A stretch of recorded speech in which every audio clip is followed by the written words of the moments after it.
as opposed to these big bold headlines of this is what financial freedom is. Like, if I ask you the question and ask Kyrin the question, what's financial freedom?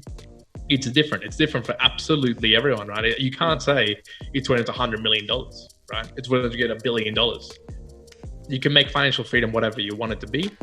Well, hello there, friends, and welcome to another episode of Couple of Lattes. As always, and it hasn't changed, I'm your host, Jacques Massey, and today I get to sit down for part one of a two-part podcast with the boys from Mere Mortals podcast. If you haven't checked it out already, I'll make sure I leave all of the links in the description below this podcast. You should check out their podcast. It's amazing, super philosophical.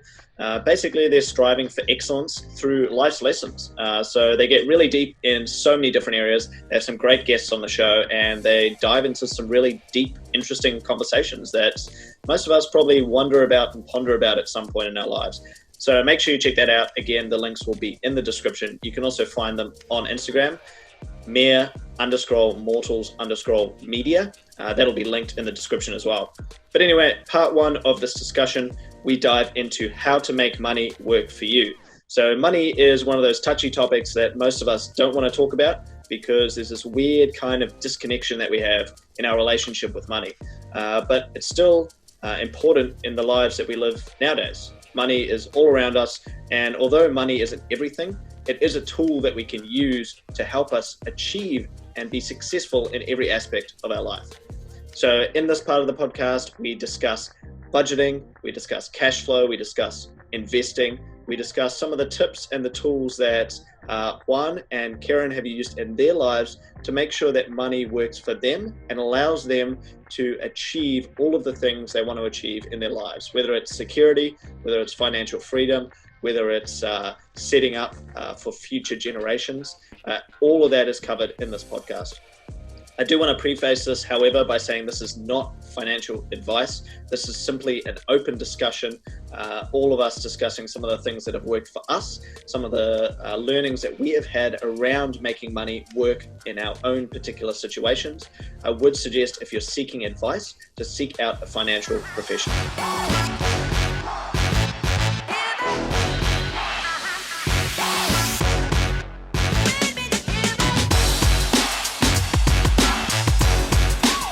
Man, I'm super pumped to be actually finally having a deep conversation with both of you, because I've been listening to your podcast a little while, and you guys just did your intros then, which people will hear as they listen to the podcast.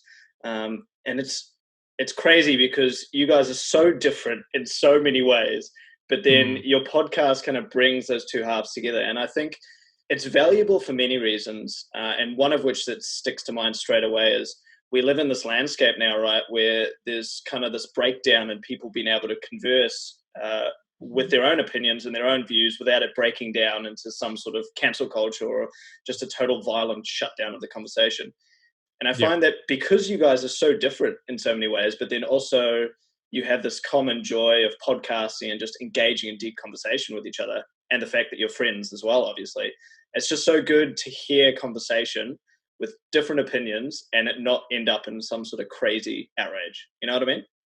Yeah, no, certainly. And I think it sometimes boils down to as well with people, at least one thing, right, is the respect for other individuals and humans, right? So I think especially it makes it easy when you're friends for a long time. And so you've been accustomed to kind of like negging each other, ragging on each other with something that was completely dumb and kind of hitting back and forth, but knowing that in the end, you both have sort of respect and love for each other as in a friendship to be able to communicate, definitely the truth.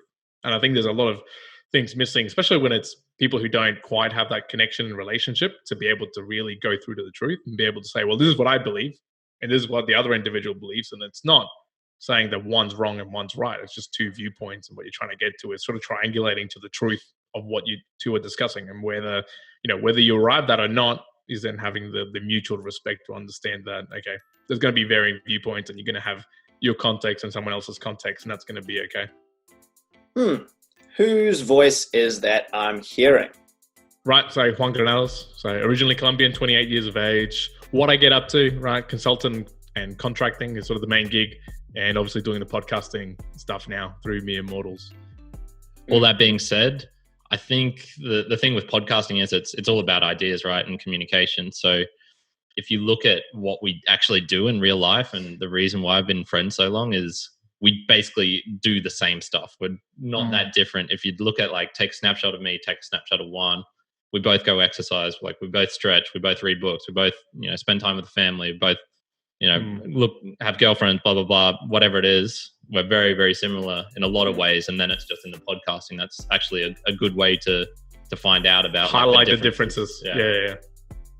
Okay. Well, that's a new voice. Who's that?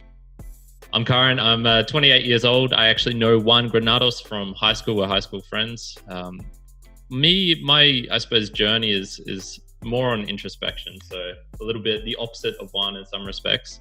And yeah, I've been spending a lot of time, particularly the past couple of years, following my passion. So whether that be travel, meditation, like we've mentioned, deep breathing, reading, whatever it is, like that's sort of my go-to path. If I'm passionate about it, I go to it, and I'm really trying to get rid of all the other crap. Yeah, I think you put that really well, Kyrin. And on that whole background front, you guys are both engineers, right? Yeah.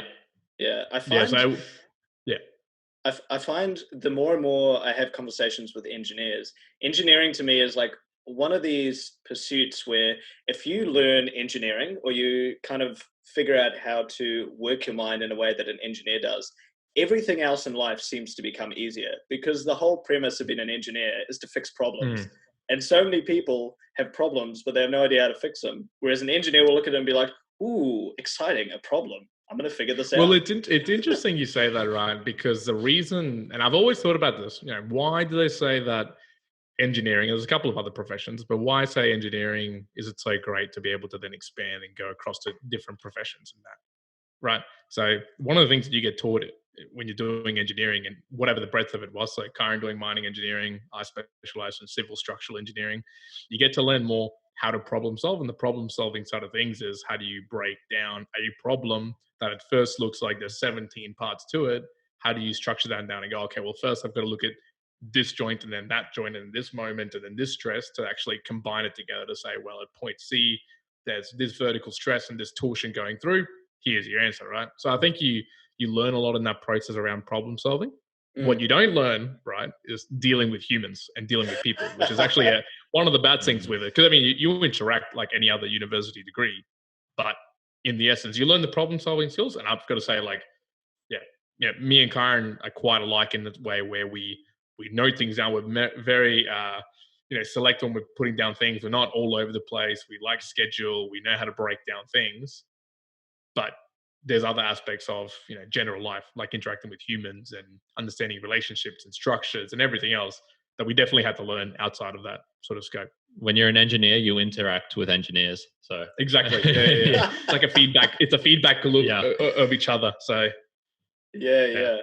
No, but I think it's fantastic, because you guys are doing this podcast, right? And you're having conversations with predominantly, I think, humans, right? There's no like dogs and cats on the podcast. No robots yet, unfortunately. Yeah, no. Maybe when the overlords take over and they start coming through, maybe. But human to human interaction at the moment. Yeah, so I mean, you're increasing your knowledge in that area, and you're understanding how to interact with humans. So yeah, all credit to you guys. And I wanted to share with you, especially one of my best friends actually is a Colombian guy. He's also an engineer. And when I heard your guys' podcast, you actually reminded me a lot of him in terms of how you guys are. So I wanted to briefly share that. But on the topic of problems and solving them, it's great that I do have two engineers on the show, and I'm super pumped to have you guys on the show. But I think we're going to kind of two-part this episode. Let's maybe dive into finance to start with, because I think, especially right now, we're in this crazy macro environment economically, and Australia's in a recession, most of the world is in a recession. We've got this COVID-19 thing happening, and I think a lot of people out there who have predominantly lived paycheck to paycheck without any sort of real education on finance and how to understand money and how to use money are probably pretty stressed out right now. No, certainly. Look, I'll take it away from my perspective. Right, I've always grown in a mindset of, from an investing and from finances, I always thought, man, I've got to have money in the bank and enough to be able to live. And I didn't really think beyond that. Right, I came from an environment. I immigrated over from Colombia when I was fairly young, and through those beginnings through the family, there was literally one or two reasons why we came over, and it was more to have opportunities to have a better life than we did in Colombia. Through, for me, finances was, and to what my family was, right, what was passed down, it's just the stories you get told, is buy a property, live somewhere so it's like a principal place of residence, and then whatever money that you then make, whatever it is that you're doing, should be enough that you can be happy, and whatever that happy terminology was. Now, you're looking at the macro currently. I think what a lot of people are freaking out is, whether you're in the end of, you're young, perhaps you haven't bought a house, or you haven't bought an investment, or you haven't been using any vehicles for investing and financial purpose. You might be a little bit confused in the side of, okay, well, what do I do? Feels like a million things are happening. Where should I be venturing? And look, to be honest, that's kind of how I felt.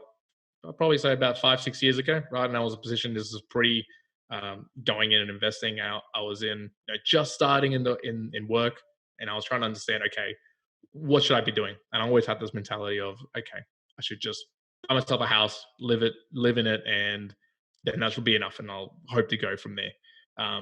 Now, I've been fortunate enough that I've been able to work and expand from that and be able to sort of diversify investments and financially. But even if I had to, whether I'm beginning now or I'm a little bit more advanced, I think one of the things people really get misguided with is trying to invest too much or do too many crazy things without having the right stability in place and the right foundations. So, I've talked to, a lot of people, and we specifically with shares, right? I was very vocal within our group, with our friend group, about shares and what people should be doing. But for all intents and purposes, I could say, till the cows come home, I could talk to people about, cryptocurrency. We could talk about retail, real estate. We could talk about shares. We could talk about businesses. But at the end of the day, or whatever position you're at, you should have some base foundation to who you are, whether you've got a property, you don't have a property, wherever you're living, to be able to be comfortable and not making some erratic decisions purely because of the context that you're in. So for me, my financial and investing view is, you always have to have that level of foundation to at least help you, make decisions that are not controlled by emotions. And then, and only then, can you then go ahead and start looking at all the various vehicles that you can use. Yeah, for me, I guess, like, I definitely agree with a lot of what he was saying, especially the foundation part. So for me, that gets back to all the way, like, what's the value of a dollar to you? So for me, like, one of the ways you can figure that out, the most easiest way, is just tracking where your money is actually going. I think the only real time I started to realize, like, as far as investing, like, where I should put the money, how much I should put in, whether, like, it's going to be in stocks or in the bank or wherever. It was due to knowing, I guess, what the value of a dollar was. And in that case, it's how much do you actually need to survive? What do you actually need? Me and Juan are both relatively skint in a sense. We'll save up money till the cows come home. And, like, the luxuries of life, it's almost like a challenge not to have them. But that's really good in a way, because then okay, I only need X amount to live on. I'll give you, just to make it more concrete, I can easily live on 15 grand a year, like, as far as expenses go. That's no problem for me. If I wanted to, I could take it way down less. And once you know that, and then you start actually having an actual income coming in that's more than that, then I find it easier to decide where you should be putting money, and it doesn't just, like, slip through the fingers. Like, what the hell? I had rent money a month ago, and now it's gone. Yeah. And it's also, let's talk, you mentioned the paycheck to paycheck quote, right? And I see that a lot. You see people and individuals when they start earning a little bit more, but what happens is that their expenses kind of follow suit with that. So you'll go into you'll just start your first job, maybe you're on 50 grand, 60 grand, then you start moving up to 70, 80, 100 grand, whatever it may be. And generally your expenses will kind of raise with that, and it'll follow through.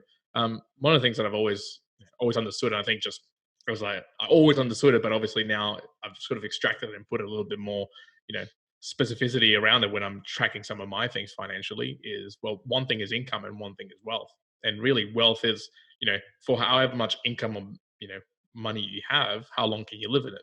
It's the whole quote of, well, if you have $1 million, but you're spending 100 grand a month, then you're not really that wealthy because you're going to run out of it in 10 months, right? It's going to go fairly quickly. So it's a bit of a balance of understanding how much do you, and I think this is where people also miss it, right? Because the question about finances is about you. There's whatever position you're in. So if you have a family with 2 kids and you need X amount of money to live and understand what you want to be doing and the flexibility, then you need to calculate how much is it that you need to be making. So when someone asks me like, they want advice, like I want to make money. Well, that's sure you can. What do you want the money for? Like if you tell me that you need 80 grand to live and then you want 40 grand extra and you want to be secure about it, well, I wouldn't be suggesting to you that you go and jump into something that's going to be really, really risky and you might lose all your money.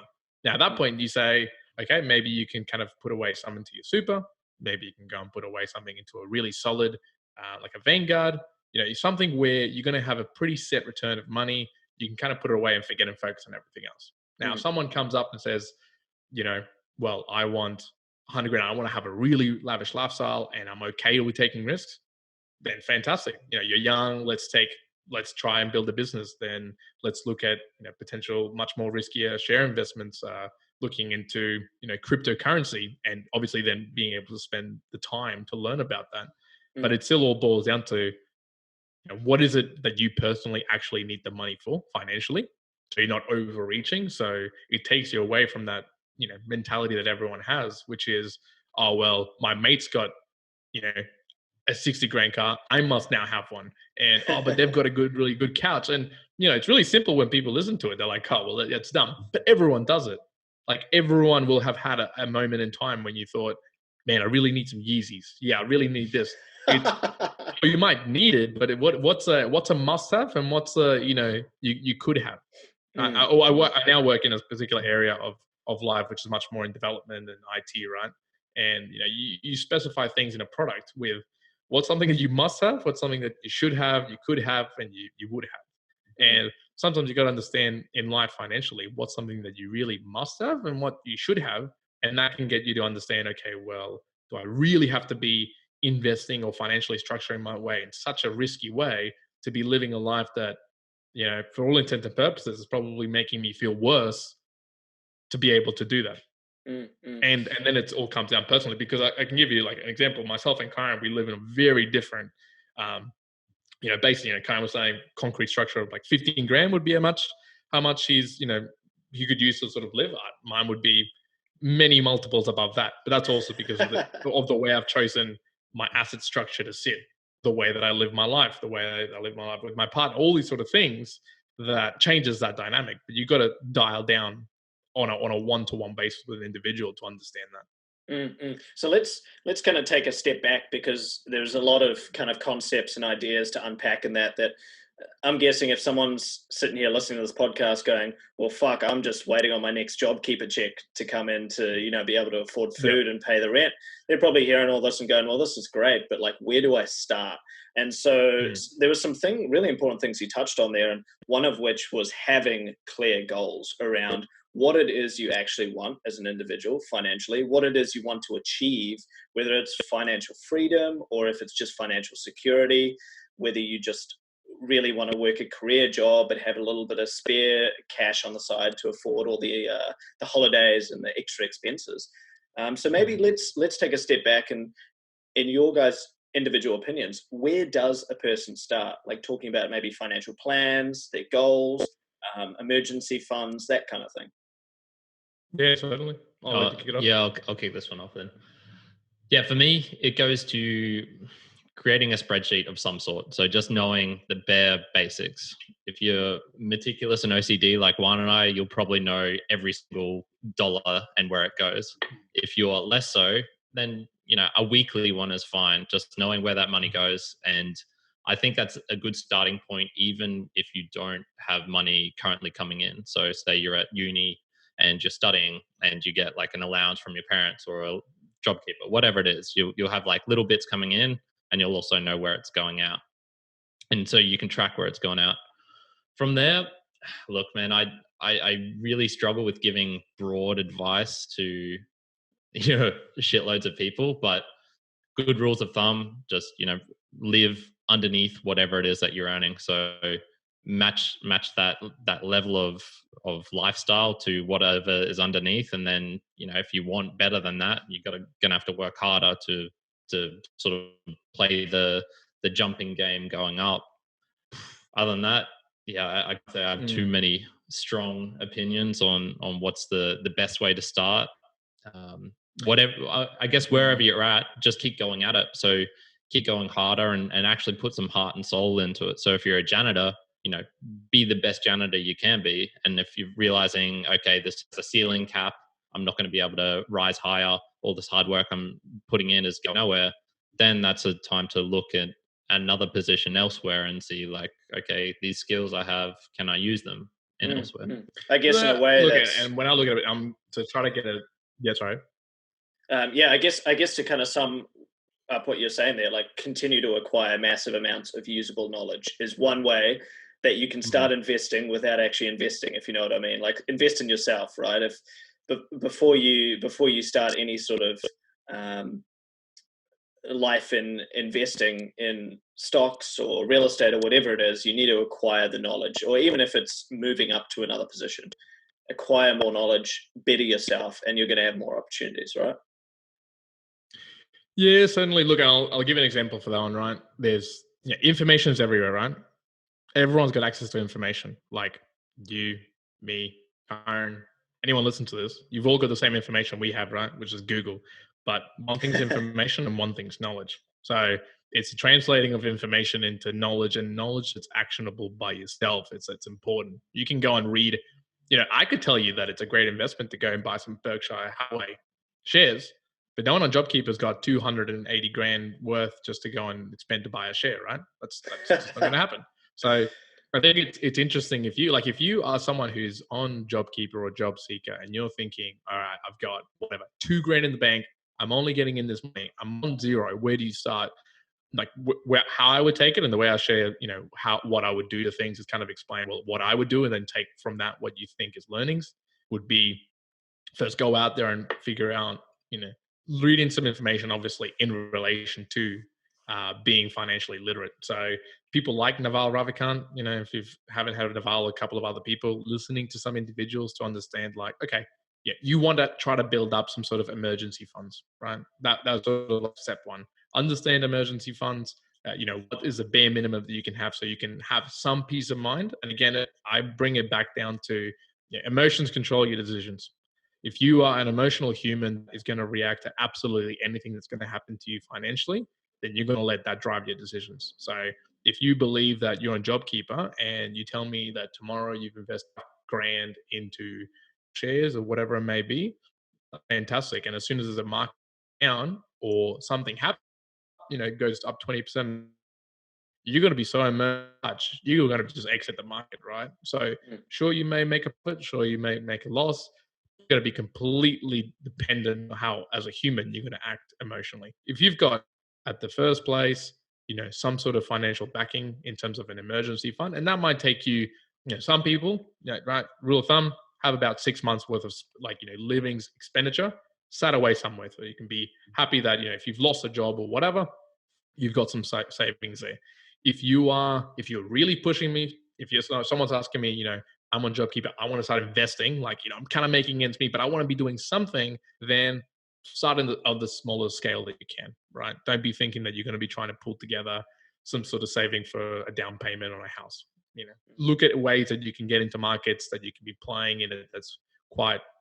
It could be a medium risk. I'm not suggesting high risk, but it can be somewhere along that's easy to get into. So that might be a cryptocurrency. It could be other forms, vehicles that allow you to put in $20 to $50 here and there, where you're trying to build up something, using compound interest in different areas, but you're not putting 20, 30, 40% of what you're making on a week and risking it all, especially when you don't have some sort of financial backing. Mm-hmm. Yeah, I think there's a couple of things I just wanted to quickly unpack in what you guys both said.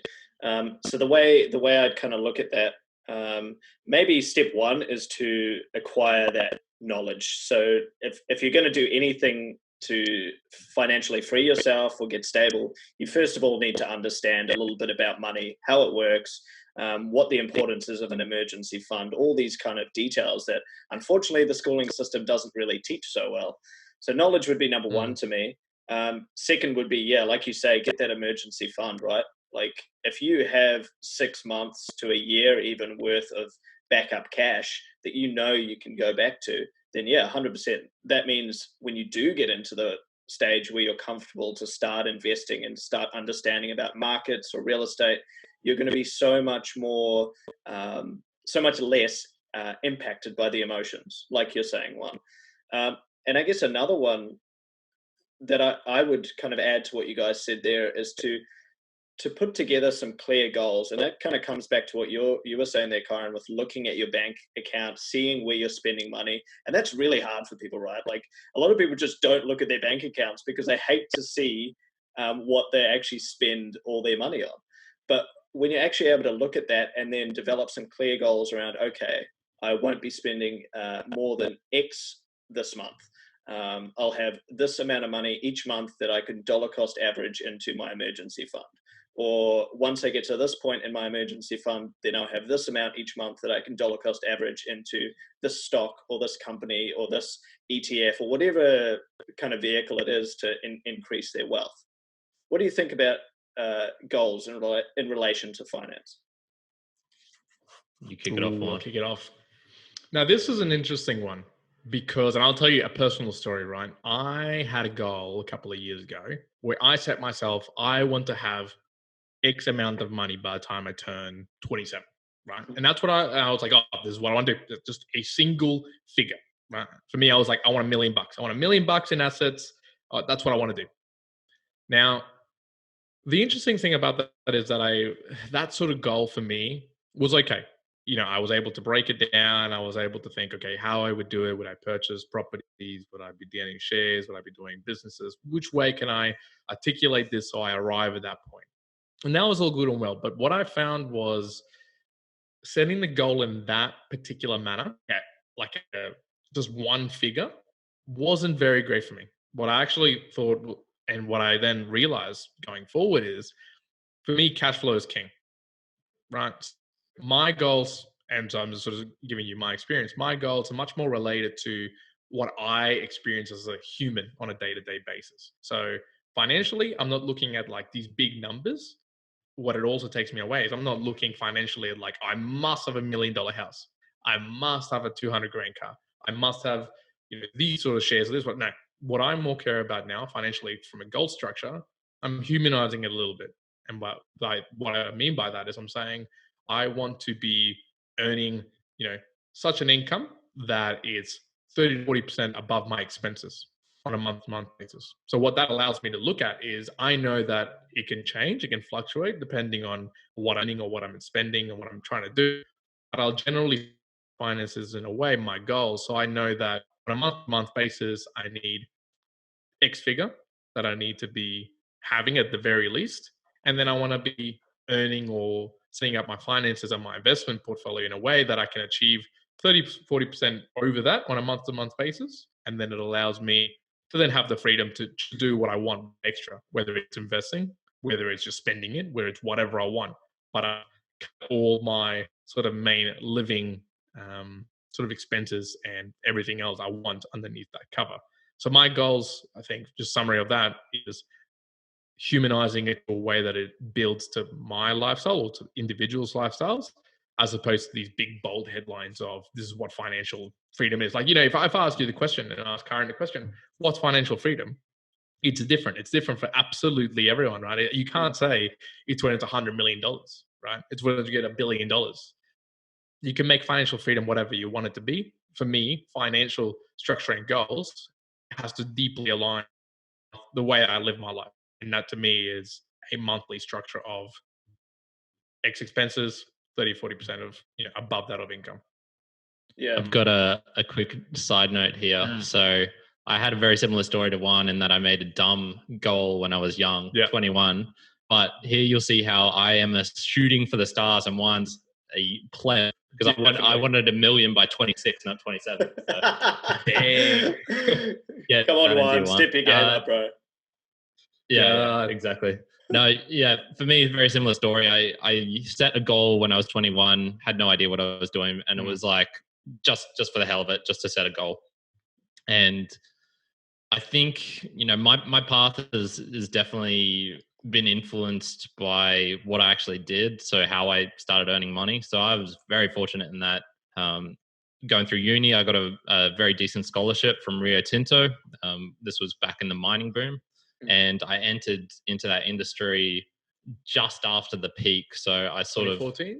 of, 2013, 2014. Yeah, 2014 I started. So I got into it and I was earning like buckets of cash being a graduate straight out from university. So for me, it was like I didn't really need to worry too much about what I was doing with it. And I didn't really have any goals for it other than I'm just going to live and, whatever happens.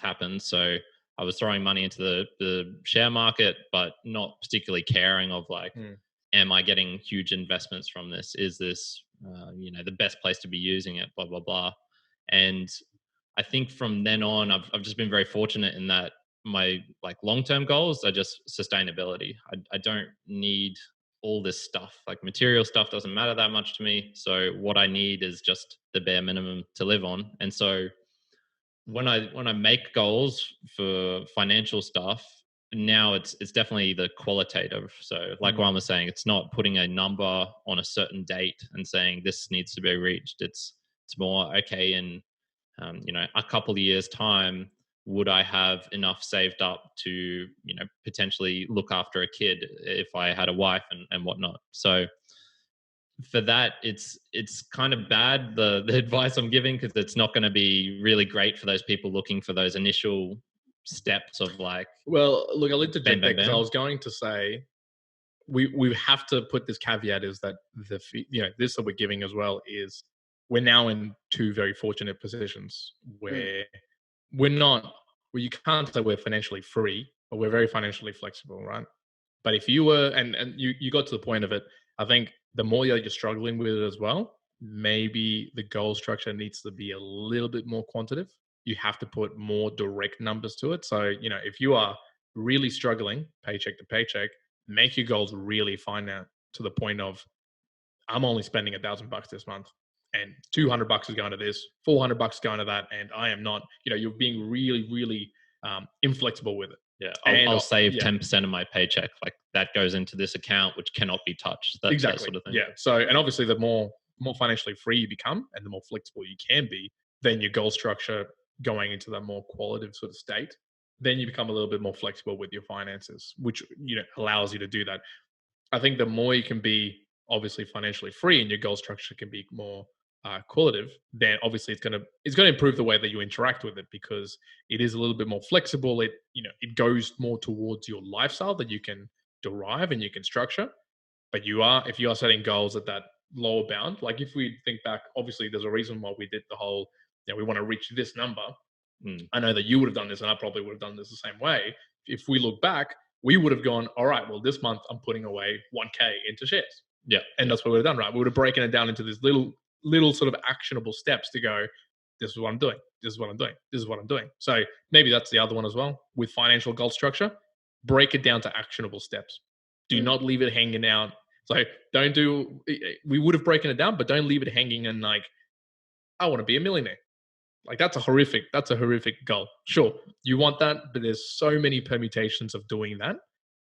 Let's break it down into, go specific. If you get a 1 to 3% return on your investment on a compounder interest, and you put away $4,000 or $2,000 per month, something like that, you'll be a millionaire by 7 years. Cool. There's your maths for you. But you can fluctuate. There's many different ways to kind of get that result. I think. Yeah, that was super valuable what you guys both shared. And just to put another little disclaimer on this podcast, this isn't financial advice. We're just having a conversation about finance. Anyone who is listening to this, don't take any of our words for this, go and speak with an expert, speak with a financial advisor. I don't want to end up getting in trouble for telling you to put all your money in Tesla and then the stock fucking plummets. Yeah, exactly. And look, I'll give you, it's kind of like a bit of a funny story. So on the day, so we're talking Australian share markets right now, on the day that Afterpay, Zip, and all the buy now, pay later stocks were at the lowest point, I sent a little message to our group and I said, put all your money onto these shares, like right now, right freaking now. And we were talking about this a little in one of our podcasts, and Kyrin didn't follow my advice. One of our mates did, and he put quite a bit into Zip, which now multiplied, 6-7 times over for his money. And we were talking about like, oh, maybe if I'd explained a little bit better as to why I was saying this and gone down into the path of, the mentality behind that. But even then, like, it's certainly right. I wouldn't be prepared, because they were close friends. I wouldn't be prepared to tell that to someone, because you can have that just hanging over your head. So 100%, yeah, only chatter, not financial advice. Do recommend, take this as that information that you can use to create knowledge by verifying with a professional individual. I also want to add, I also did not follow Juan's advice the week before the coronavirus That's hit. Also true, yes. To buy those exact same stocks where they plummeted 40% or what. Yes. There's another caveat for you. Oh, shit, man. Yeah. And I guess to touch on that one last time before I suggest another kind of thought I had, when it comes to your money and doing anything, responsibility is key, right? Put your big boy pants on or your big girl pants on and make decisions for yourself. Like, do your due diligence, go and speak with experts. Don't listen to some fucking guru on the internet and go, all right, I'm going to put all my money in this and then try and blame other people for it, right? Like, you got to take responsibility for your cash monies. But along the lines of... Sorry, Matt. Along the lines of what you guys were saying before, I think it can be like a combination of both the qualitative and the quantitative, right? Like, for me, when it comes to finance, one thing I struggled with for ages was finding my why. Like, why would I be putting all this money away when I could be going and traveling and having benders in Nicaragua or snowboarding in Whistler or, doing all these crazy, like, spur of the moment things? And I realized that in hindsight, it's because I didn't have a strong enough why. Like you were saying, like, all right, I'm going to make $1 million in 5 years. Yeah, great. But why? What's the whole point of doing that? Like, it's good to have those quantitative steps, but when you have a really powerful why, like, for example, I don't know, if you've got a kid, maybe your why is, I want to give my family an incredible opportunity to live the life that they want to. Or maybe you have this dream of becoming a business owner, and that's a powerful enough why for you. But I think, first of all, like, find your why and then use these quantitative steps that you're talking about there, because that why is going to be like the power, the force that's pushing you to make sure that you only spend $1,000 a month and make sure that 40% of your paycheck goes towards your emergency fund. Would you agree with that? Oh, most definitely. I mean, you almost summarized a bit of, for us, the way that we do goals now, and it's been built over many years, right? Many years, but we both do this in slightly different ways, but we've got some whys that sit across essentially like the big categories of our life. Now, I split that up into 3 different ways. Kyrin splits it up into 7, 8 different ways. So you can split it up, whatever. But we've got some sort of founding foundations or philosophies or pillars, if you want to call them, that we go, this is sort of the ultimate things that we look at. So for me, I call them eminent human being sort of categories. Kyrin has, obviously his terminologies for it, but all of our goals can't face up that way. And then we chunk them down into the yearly, monthly structure and everything else. Financially, it's the same, right? I've got one in particular, which is my business, finance, and learning sort of section. And that one, I've got some qual and quantitative sort of targets there of, well, I want to be able to do this and have the flexibility to do that. So I've got this I almost look at it, inspires me, as you were saying, right? Having the right why, having a strong enough why that you can bear anyhow. So when I look at that and I'm able to action on it, I go, yes, I know why I'm doing this, right? I understand that I am doing this because I want to do this. And if that means that I'm not, buying the most expensive cereal or going out and drinking every night, the reason is this. Now, I can also formulate it and expand it on, well, if I do that, where's that going to take me? And you could almost sort of use the bat stick on yourself, the beat stick, and go, well, if I do continue that, this is where I'm going to land myself. And then you can go, well, dang, that's a really big difference to why I'm doing this to get here. And if I continue to do this, where I'll actually end up. So you can kind of use it both ways. You can use it in the positive sense to kind of look at it and go, wow, yes, this is why I want to do it. Or use it in the negative sense, in the sense of look how far you're going to go off, and that, that delta that's going to be between them, to go, man, yeah, I better pull myself together and actually do the right things that I should be doing by my future self. 100%. You got anything to add on that one, Kyrin? No, I think he covered that pretty good. Nailed it on the head. The other one that really troubles me, and this affected me for years and years, is I find that most of the population, regardless of where you're living, is pretty financially illiterate. And a lot of that is due to the fact that in school, there just simply is nothing really, unless you pursue it, pursue economics or pursue courses and I guess directions that'll take you towards a university degree that'll teach you about finance and how to make money work for you instead of working for your money. There's just nothing really in school that teaches people this. And I guess, why do you think it is that that the world and education is structured that way? And how do you think people can improve their financial literacy? Yeah, well, that one's tough, because like, if you really get down to it, you don't want to be thinking of money as a be all and end all, right? So if you're focusing on money, 80% of your day, that's probably a weird place to be in, because you're just going to be consumed, because money's one of those things where it's like the second order effects from it is what you want. You want the fruits of it. Nobody actually, just because you have a certain number in a certain account, like, doesn't mean shit. It's the things that you can do with that, the prestige you get from having that number, the acquirements you can get, the ability to use that, convert that into time and get other people's time and things like that. So I could definitely see where, if you're focusing on it, especially for kids, that maybe it's a bit of a negative, in the sense that they're just going to be more concerned about money. But that being said, yeah, I wish I had a go through of doing a tax, like a basic tax form when I was a kid. I wish I had, an Excel sheet where I could have, even just tabulated numbers going out, and being like, oh, maybe if I change this into this, then, if I cut out buying the Yeezys this month, I can put that in this other place and I'll get an extra $50. Well, that's super cool. Yeah. I can't imagine you wearing Yeezys, bro. No, I'll never wear Yeezys, mate. If you saw Kyrin's car that he's had for many, many, many years, or my shoe collection, or your shoe collection. Look. One of the things though is the schooling system is very outdated, and people can argue it all ways you want of, what should you be teaching? What are the things? It was made in a long gone age, in the industrial era, that it was made for individuals to learn something, place them in a factory, get them to do work, right? Now, life and everything has changed quite dramatically. Schooling hasn't so much. Not so much to rag on the schooling, though. If I was to then talk about, what are we missing? I think you hit something really spot on there, where it's not the fact about teaching people about money, but it's still important, right? It's kind of getting them that, again, information to knowledge, and knowledge being wisdom, that you got to first understand. And I wish I could have this when I was a kid as well, right? Really getting people, like you talked about, into the why. Like, having a bit of a discussion with kids, going, what do you want to be, right? There's a what. What do you want to be? An astronaut, a fireman. I want to be an accountant, a lawyer. My dad's telling me I got to be an engineer, whatever. Then the question is, okay, well, why do you want to be that? Oh, well, they make a lot of money, right? So that's sometimes what people say. We got into engineering because we thought there's a lot of money there. That's going to be part of some of the reasons why we got into it, right? I got into it for other reasons as well. But some of it for me was, well, engineers make money. Cool. Like, more than just your average people. Fine, whatever.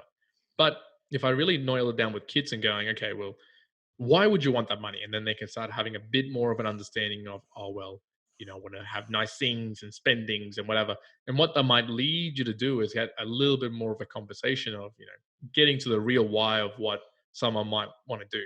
The dangerous bit there is obviously that as a kid and, someone who's a young teen, you're still going to be evolving through your life and experiences. But having foundational ways, I think, to teach young people around how to figure that out, as like for yourself, because that's going to change as you sort of go through life.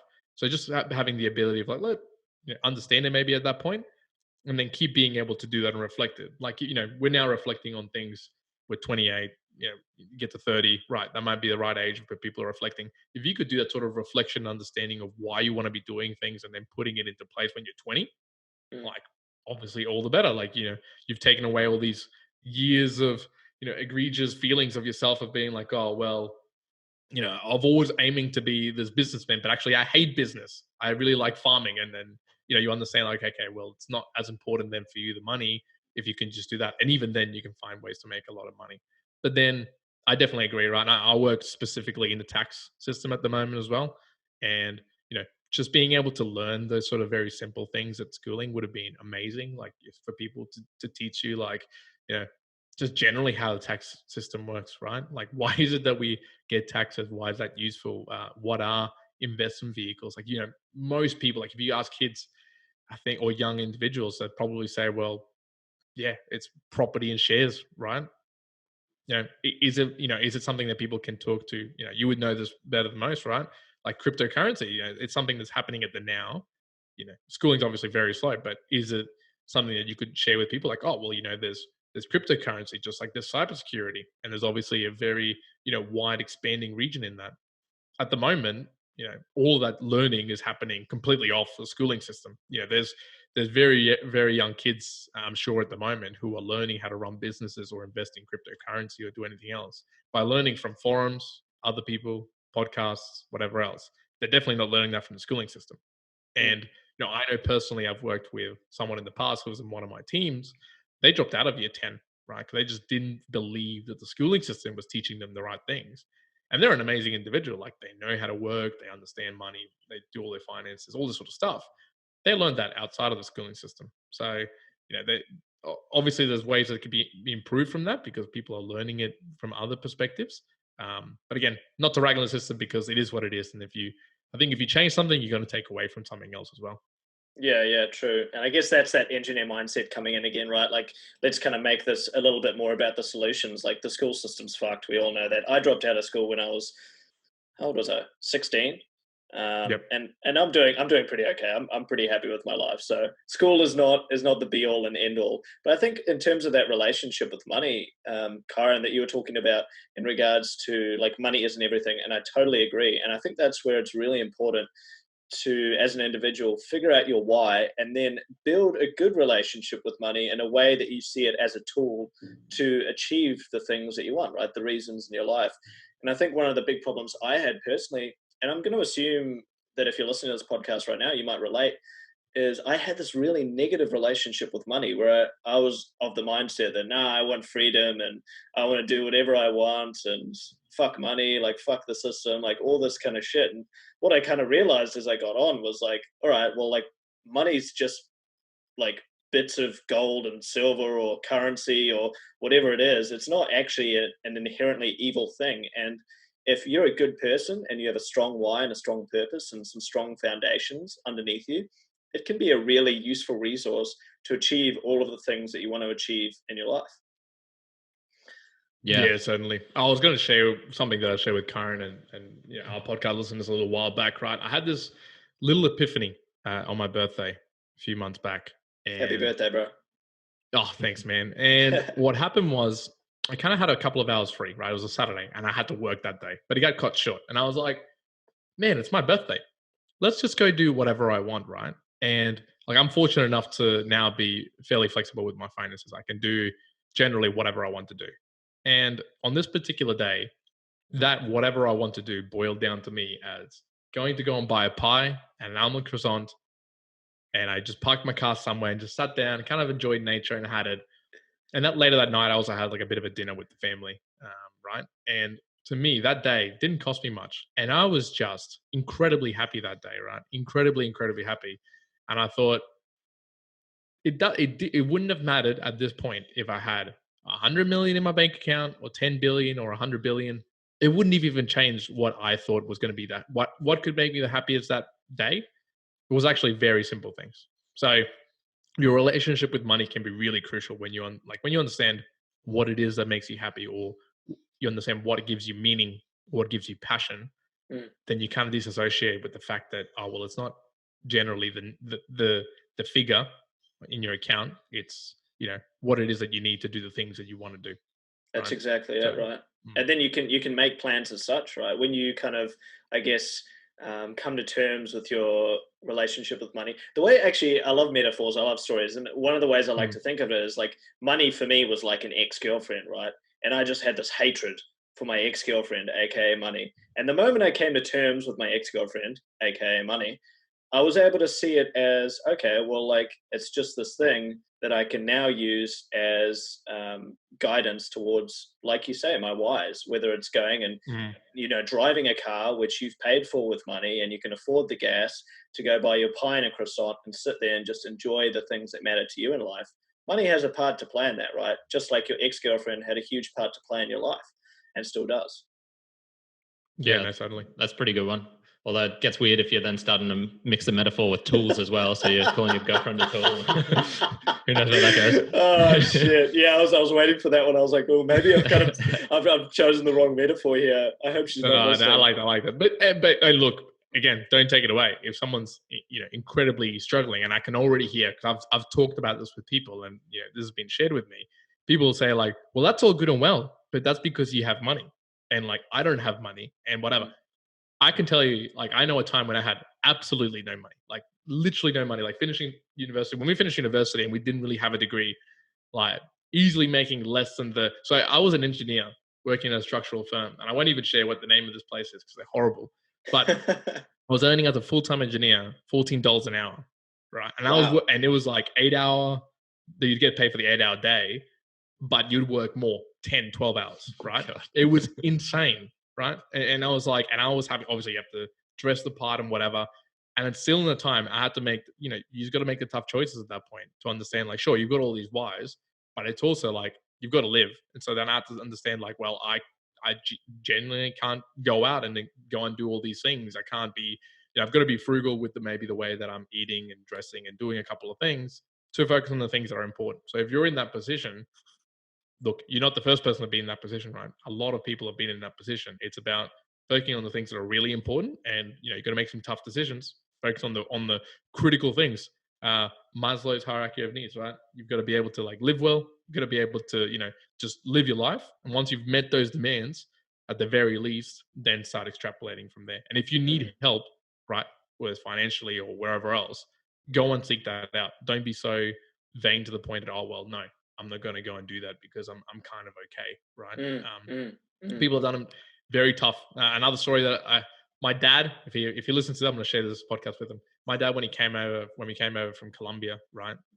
They had full-time jobs and stuff when they lived in Colombia, but they essentially sold everything. They packed everything we had into sort of three bags with 4 people. We landed in Sydney. We had no idea where to go, and he was a computer engineer / IT, and he had couple of master's degrees. Mum had also worked in a couple of other places, and to make ends meet, because it was expensive at the time, even then in 2001 in Sydney, Randwick, they were working 3 to 4 jobs as sort of like hotel, hotel helpers and bakers in the morning and all this sort of other stuff, right, to make end meet. But that's where you have to begin. Sometimes that is just where you have to begin, and you're not, if you're not fortunate enough to be able to be already a couple of rungs forward or wherever it may be, other people have been in there. You just got to put, sometimes you got to say, yes, it is a struggle. Okay, keep going through the struggle. It's kind of, don't cry and give up. You cry and keep going. You get yourself to a position where, again, as we talked about, you've got the right emergency funds. You've got a little bit of stability that you can then start branching out. It's probably the people who, you're in a position where you're earning very low coin and you put 80% into particularly like a really risky cryptocurrency investment, and then you lose it all. And then you get really, and then you really hate yourself because money has now caused your living to be horrendous, right? And you've allowed that to happen. And then you've got as you're saying, you've got a terrible relationship with the ex-girlfriend, aka money. Yeah, 100%. I think there's a couple really, really powerful things you just touched on there, Juan. I don't even know if you realize it or not, but I guess I want to start by saying, like, I think this is the reason why a lot of people who are immigrants into countries tend to do really well, because they come from sometimes a pretty good situation to a new situation where they have to just begin from scratch, and they have no one around them. They have no kind of support networks. They just need to get the shit done and make their lives happen, right? This is why I think like a lot of people, and my friend David, who I was talking about before, the Colombian guy, he was same situation. You know, his family moved to Canada. They had to hustle. They had to work hard. They had to take responsibility. And I think for people that might be listening who, you know, they've grown up in comfort and they haven't really needed to, you know, be on the bones of their ass before and suffer through situations where they're low on money or restart because they've kind of had things handed to them on a silver platter. There's some things that you need to kind of understand, and one of which is you need to humble yourself, right? And then take total responsibility and accountability for the situation instead of falling into this trap, which a lot of people do, of this victim mentality. And like, I've done it before, like 100%, I've done it before, where it's like, oh, you know, poor me, and like, fuck money, like this is all someone else's fault, and it's the crypto's fault. It's not my fault that I put 100% of my net worth into some obscure fucking scam coin, you know, like, there needs to be that humbling of yourself. There needs to be that accountability and that responsibility. And then you need to pull away from this victim mentality, like take some ownership. And then, like you say, build stability. All right, I need a 6-month buffer before I start investing in something. All right, how am I going to do that? All right, maybe I'll drive an Uber at night to earn a little bit more money. Maybe I'll move into a smaller place. Maybe I'll stop buying fucking Dolce & Gabbana bags and maybe just deal with my little fucking crappy $15 Kathmandu bag. You know what I mean? Yeah. Yeah, no, definitely. And you know, and be, you know, very, very honest with yourself, right? You know, how often we're honest with ourselves. I was actually reading this not too long ago, but when there was a study done about, you know, people thinking how honest you are with yourself with certain things, and they interviewed and understood these people, and they were like 95% of people said that most of the time, you know, they're really honest with themselves all the time. But the actual studies say it's like you're only about 10% of the time. So, you know, what that kind of showcases, even if you think you're being honest with yourself, you're probably still not even being honest with yourself about what's actually going on. So, and the same thing can come about with money, right? Because you can play these stories in your mind that you'll go, oh yes, but I need that Dolce & Gabbana. I really need this coffee, right? It's actually, no, you don't. You actually do not need to be doing this. Like, if anyone tells me like, well, I really enjoy the coffee in the morning, right? And you're spending still $5 per coffee, I'm going to tell you, you can buy from Woolies or Coles, you go and get yourself some dried fruits coffee, and you can make that coffee. And sure, it tastes a little bit worse, but are you preferring the coffee, or are you preferring having like a roof over your head? Like, you know, what's better there? You know, you have to make some tough decisions when you're really struggling to make it and scraping things together.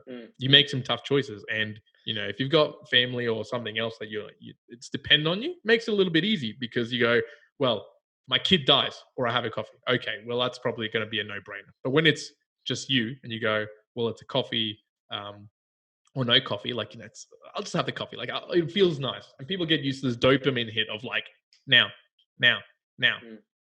You have to come to grips with like, okay, it's going to suck.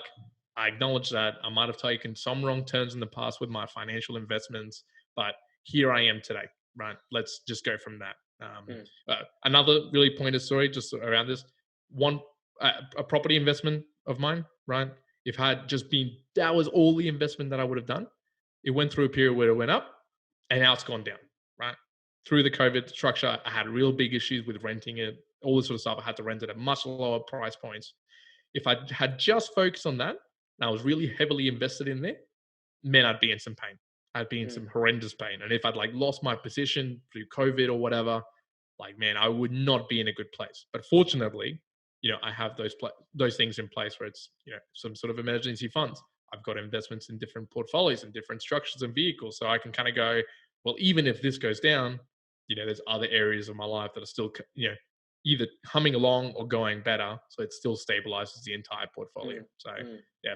I mean, one of the ones we haven't touched on is I would really disagree with people, or just pull people away from putting all your eggs in one basket. Yeah. Do not put all your eggs in one basket. There's actually, if anyone listening and hasn't read much into stuff that Ray Dalio publishes, or if you know Ray Dalio, one of the things that he and a couple of other people talk about, right, mathematically, is if you can diversify your portfolio or your investments into 15 different unrelated, so they're not correlated together, investments, you're actually statistically going to have a better off result, even if one of those was going to go amazingly well. And it's just a way that mathematically works out on, you know, the accuracy of something going really well or really bad, and just sort of diversifying that around. So, you know, and this all comes to, you know, using information and bringing it back to knowledge that you can actually use and put into action. Yeah, 100%. I guess we're kind of moving into the next topic I've got written down here. Before we move on to part 2 of this, which is totally a leap in a different direction, because I think we're going to talk about meditation. But I wanted to ask you, you kind of touched on investing there quite briefly, and diversification. And for anyone who wants to get their own knowledge and do their own due diligence before they talk to financial advisors or make their own plans, I'll link that stuff about Ray Dalio in the show notes. And I'll also link a couple other books that really helped me, things like Rich Dad, Poor Dad, things like Gold and Silver by Mike Maloney. And maybe if you guys have a couple suggestions as well, I'll chuck those in the show notes.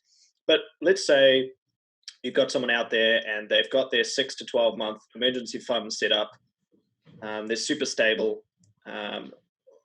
What's their kind of next step when it comes to investing? Like, what would you kind of say, maybe based on your own experience, talking a little bit about diversification there, some of the ideas around why people should invest in whatever sort of vehicle they're looking at, be it real estate, stocks, when they should look to invest, and I guess how they should look to invest. Because especially nowadays, there's all these crazy apps that are advertised all over YouTube and all over the internet and all over social media, and it's really easy to fall into a trap. Like, I'll use an example, this guy in New York who was trading on Robinhood, and he had no idea what leverage was. He had 100x leverage to trade. The stock crashed. He lost negative $700,000, and he threw himself off a building. Like, kind of a funny story, but also terrible, right? Because this guy ended up committing suicide. So maybe if you could give like a couple of tips on how someone would go about learning how to invest, what sort of resources you used, and then how they'd get started. Yeah, no. I'll start. I'll start off with what I think is probably like the fundamentals or the easy, basic one, and then Juan can go into his deep. So yeah, fundamentals. So like, what are the fundamentals of investing? Obviously, don't lose your money. Buy low, sell high. Everything everyone knows, and it's super simple. But then when you actually try and put it into practice, very, very difficult. So I think probably before you actually start, it's good to have a bit of understanding from wherever it is. So of the fundamentals. So just for me personally, Ray Dalio, we already mentioned, very good source. He goes over the basics. The basics of, I guess, share investing, how you can buy good companies at buy a company at a good price, and hope it's a great company, so it goes up and up, or a okay company at a very low price, and then hope it goes back to being good. If you're talking about stocks, if you're talking about real estate, if you're in Australia, the Property Couch is pretty good. I listened to some of that, and I've never actually invested in property. I don't have much of an understanding of that world, but I guess you see some of the basics of fundamentals when they talk about people who talk about the fundamentals, right? If you're looking for a resource and they talk about, look, you just do these basic things and they're not too complicated, they're not too extravagant, and you can maybe get that same advice from a couple of different streams, that's probably the way to go. Now, as far as actually investing in stuff, I won't give specific advice, but know your own risk profile. So if you're young and you've got 40 years of earning ahead of you, you can afford to put it into some riskier ventures. Like cryptocurrency now is sort of, because it's still relatively new, we don't exactly know what it's gonna do. High value stocks as well.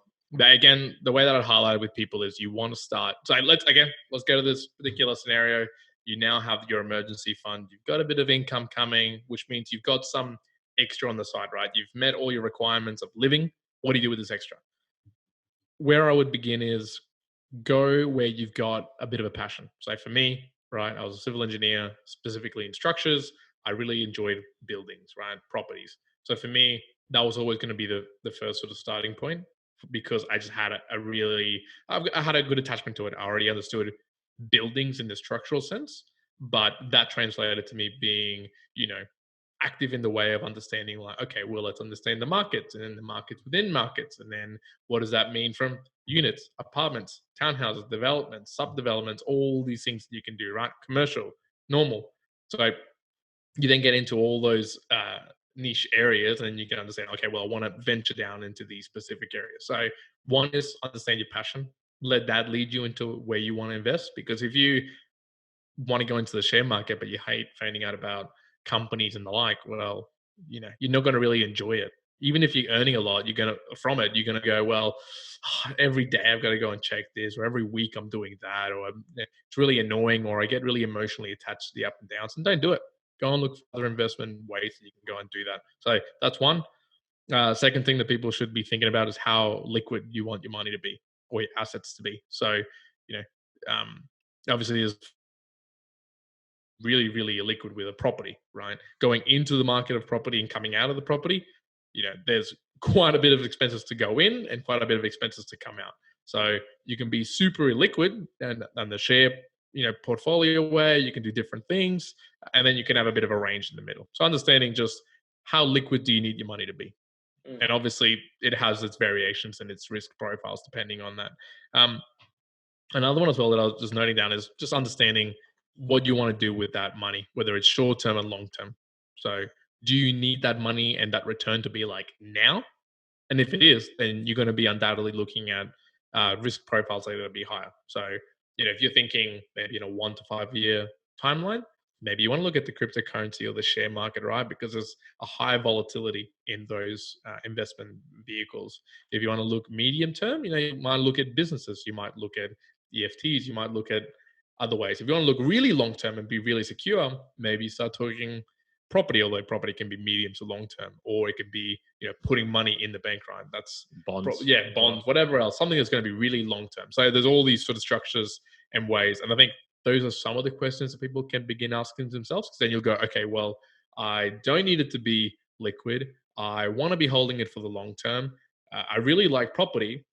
Well, I really like buildings. Hey, guess what? I probably would suggest to you that if you live in Sydney, you find out about what are some of like the markets within markets in Sydney. How does that fit to you? What's the down payment that you need? How can you get into it if you can't go and buy your own place? How can you do it through, say, things like BrickX, which is like buying specific, portions of a house so that 10 people can buy a house and you can get that sort of investment.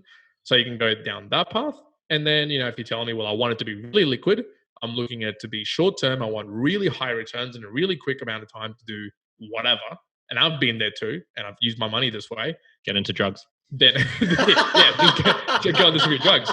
But if you want to do it like legally, you can go on down the path of, okay, well, you can do day trading, right? And then you can understand what does day trading mean. And that's when we get into these discussions, what does leverage mean? What does it mean to, to be buying low and selling high? Now, what are the things that you should be, or the indicators that you should be, understanding in that pattern? So, and you're only going to get all the way down that level if it's, if you're passionate about it and if you want to go and learn it. Like, I think you've mentioned to us, mate, that, you've got some, some passion and understanding of cryptocurrency. And it's probably going to be, surpass probably what me and Kyrin know about it, right? Like, we know it at the high level, but you might have quite a lot more details to it. Now, I'm not extremely passionate to go and know about it. So if I really said to myself, well, I want to be investing a lot, if I, again, the same position, and I really wasn't like, I'm really, really excited about it, I'm not going to pull finger to go and do that. But if there was something else where I was really interested in, then so be it. Here's a really clear example. Sports cards.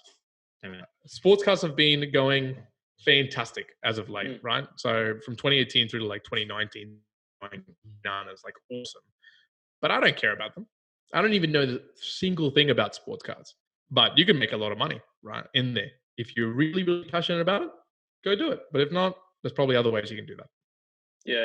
Interesting you mentioned sports cars, because I remember doing some photography one early morning and I met a guy who does exactly that, imports sports cars for cheap and then sells them off at much higher amounts years later. It's crazy. Oh, yeah, definitely. Especially, basketball cards. They've been having, especially like the American basketball cards, they've been going through like a renaissance, man. They're like, I think there were like $300, $400, most of them around 2018, 2017. And now on average at like $3-4 grand, right? With some of them going up into the million. I think I saw the other day someone bought a $700,000 sports car, and then a couple of months later they sold it for 2.2 million. So like, it's just going bananas, right? So, and if you look at it from an investment vehicle, you don't traditionally think that, but you go, man, that was freaking fantastic. Like, what an amazing like investment that is deep, but you don't think about it as investment because you have no knowledge of the sport car industry. So it's like, well, I just don't understand it. Same thing comes with cryptocurrency, right? Bitcoin. If you don't really understand it to see why it went from like the beginnings of Bitcoin all the way to like $20,000 and back down and whatever, you could only look at it from the outside and be like, wow, there was just so much money to be made. But people who were there at the very start or who know about it would have understand what happens when, where Bitcoin went through all through his phases. You could really see when the media sort of took hold of it and everything just exploded up with Bitcoin and Ethereum and everything else. So finding out what you're passionate about is where I'd say begin at that point. Yeah, 100%. I totally agree with that. Like in order to have an understanding with anything, if you're actually passionate about it or even just intrigued by it, then you're going to do your due diligence, right? And I guess a few things that I'd want to confirm with you, because I think you kind of overall covered them in that little discussion, would be if you are at the stage where you're going to be investing in anything, like be passionate about it first of all, have some sort of intrigue, but also have a definitive why, right? Comes back to what we were talking about before. Like, why are you wanting to make X amount of money by investing X amount of money within 5 or 10 years? If you have a why, if you have a reason, it's going to be a lot easier for you to deal with the cycles that will eventually come with any market, regardless of whether it's real estate, cryptocurrency, traditional stocks. You're going to have booms and busts. It's the way our economy works. So if you have a definitive why, you're going to be able to withstand those down periods, right? Because you'll understand, all right, I'm in this for the long haul. I'm in this for these reasons. I can deal with this shit. Okay. Another one would be have a definitive timeline, right? Like once you have that why, understand how long it is that you need to, like you say, liquidate your money. Like, do you need the money in a year? All right. If you need the money in a year and this investment is going to take 10 years to mature, maybe don't invest in that. Makes sense. Another one would be like have foundational knowledge of whatever it is you're going into, right? Like don't just dive headfirst in and throw 100 grand into Bitcoin, for example, maybe when it's sitting at 20 grand thinking, oh, it's just going to keep going up. And then next minute, your 100 grand turns into fucking 20 grand and you're thinking, what the hell just happened? And another one would be, I don't know if you've read a book. I want to read it. It's called Skin in the Game by Nassim Taleb. I might link it in the bio. I haven't read the book, but I have listened and read about enough about Nassim to know probably what his points would be in there. The basic idea is like, and you mentioned this before, there's so many little investments where you can put literally $1 in just to get that little bit of skin in the game. Because once you actually invested in something, and the same goes for like you pay for a gym membership because you know that if there's money going out, you're more likely to actually do the work and understand why it's important to go to the gym. Right? The same can be said for any investment. Like get a little bit of skin in the game. It doesn't need to be much. And then you're going to naturally want to know why your money went up by 10 cents yesterday or why it went down by 10 cents, right? And then another one would be last one I would add to what you guys have said is do your due diligence, right? Like once again, like this is not a financial advice podcast. We're literally just having a discussion. The key is for you to go out there, take responsibility for whatever path it is that you want to go down as an investor and figure out cross the T's and dot the I's, you know? Look, and I was going to add to that, mate. Like, so I don't know if we've touched on it right, but I am an angel investor and I've also looked into purchasing businesses and seeing where that goes down, right? Or what I can do with that.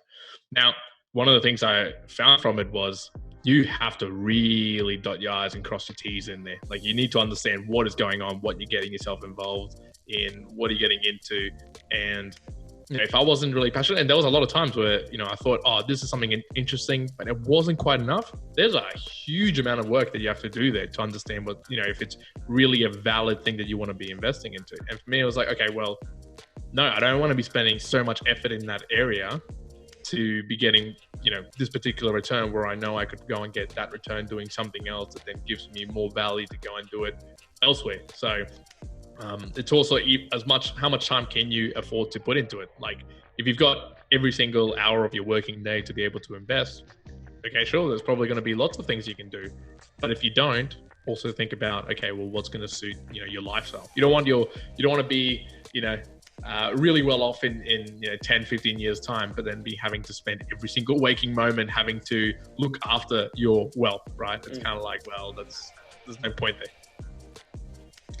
Well, thanks for listening in there, guys. I hope you got a ton of information out of that podcast. I know I did. Once again, if any of the discussions we had about money, about finance, about investing interests you, make sure you put your big boy pants on, your big girl pants on, and you go have a discussion with a financial advisor if you want to know more, or simply go and do your own research to get yourself into a better situation so that you can make better decisions with your money.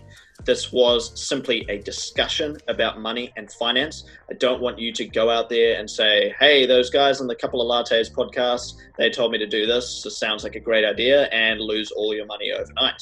Make sure you do your own research. Once again, put your big girl pants on, put your big boy pants on, and go and have a discussion with a financial advisor or a financial expert if you want clarification on anything that we talked about in that podcast. Oh, and one last thing, make sure you tune in same time next week for part 2 of my very interesting conversation with the boys from Mere Mortals. Next week, we'll be talking about a completely different topic, meditation.